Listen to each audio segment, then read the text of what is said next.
ठीक है, एरीज के लिए 2026 एरिस के लिए जो है बहुत भागदौड़ का जो है वो साल है।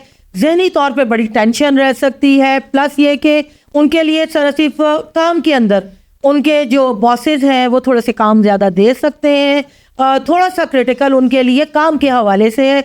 रिलेशनशिप के लिए अगर मैं ये कहूँ तो शादी हो सकती है। न सिर्फ शादी हो सकती है बल्कि शादी बहुत अच्छे तरीके से चल भी सकती है, क्योंकि अब जो एरीज लोग हैं वो ये चाहेंगे कि अब वो अपनी चलाएं और मामलात को बेहतर कर कर चलें। ऐसे एरीज लोग जिनकी शादियां डिसॉल्व हो गई थी उनकी शादियां हो सकती हैं। नौकरी में प्रमोशन तो होगा लेकिन हर्डल्स बहुत आएंगे। अपने साथ काम करने वालों पे खास नज़र रखें, कहीं ऐसा ना हो कोई लैग पुलिंग कर कर आपसे आगे बढ़ जाए और टर्न आपकी हो प्रमोशन की। इस चीज़ का थोड़ा ख्याल रखना है। सफरी मामलात बहुत बेहतर रहेंगे।